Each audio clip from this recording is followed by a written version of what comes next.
No,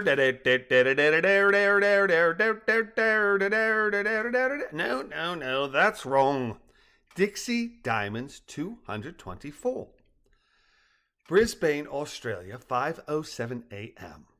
The front fourth of Brisbane's tightly packed, utilitarianly outfitted mobile command center SWAT truck was filled wall to wall and floor to ceiling with electronic equipment that included high-resolution video that was currently zoomed tightly on Sergeant Howe as he maneuvered the SWAT-T slowly up Brentsy's front lawn and sidewalk while carefully keeping the bulk of the tank's protective armor between himself and Brentsy's home, while another feed showed a SWAT-T eye view. Close at hand, but outside the immediate MCC work zone, Rui Burchett stood next to Crown Prosecutor Edmund Barton as they observed the screens, the technicians, and Kelball, while professional witness and attorney Peter Norden kept his camera on the screen that displayed the world from a SWAT-T eye and ear view. Utilitarian, adjective, designed to be useful or practical rather than attractive.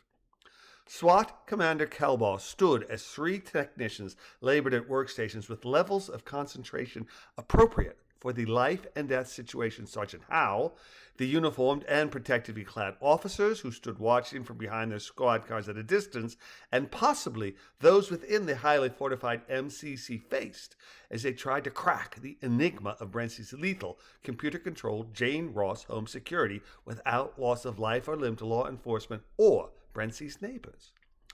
As Sergeant Howe reached the sidewalks and he bumped the SWAT-T up the single step to Brentsy's wide front stoop and manipulated the tank's articulating arm via its exquisite negative feedback Waldo controls, such that a single, nearly identical to an index finger, triple-jointed device pressed gently on Brentsy's intercom button.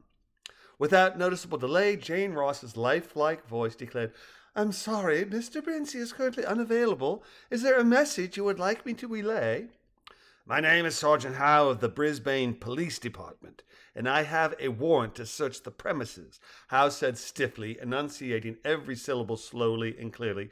"Please notify Mr. Brentzy that under order of law you are allowing me to enter so I can serve the warrant." "I will be happy to relay your message," Jane Ross responded sweetly, "but I'm afraid I can't do that, Sergeant. No one is allowed to enter without Mr. Brentzy's permission. You'll have to return with your warrant when Mr. Brentzy is at home. I'll be happy to contact you when he's back." "Well, that's very kind of you," Howe said, moving his hand to the controls of the articulated arm so it reached the 10-digit punch pad that sat just to the left of the intercom button. "What I need is for you to stand down and open the front door immediately," he added as he gently punched 1011924, then said, "Comply, please." Receiving no response from Jane Ross, Howe said, "I'm afraid I must come in. If you don't open the door, I'll have to remove it. Please reply." Pausing as he waited for a reply, he added, "I'm going to count to 10, and then I'm entering with a search warrant." Manipulated the controls of his SWAT-T as he counted 1, 2, 3. A tube containing a compressed, spring-loaded grappling hook protruded from the front of the vehicle. Progressing in his uninterrupted count, he added 4, 5, 6, 7, 8, 9, 10. At 10, he pushed a button that caused a small explosion at his end of the delivery device. Said explosion hurtling the titanium-tipped hook forward at a speed greater than Superman's fastest bullet, and with a strength that was far greater than the kinetic energy of Earth's favorite Kryptonian's legendary locomotive. Said force piercing and splintering the door. Uncertain if Jane Ross would deliver a retaliatory strike, Howe went with the time-honored edict of a good offense being the best defense and simultaneously pushed a button that rewound the grappling hook while slamming his SWAT tank backwards, said force splintering the door. With the door destroyed, Howe slammed his SWAT-T into the doorframe. Rather than bursting through the doorframe as he'd expected, he was instead stopped cold when it refused to yield to the blow.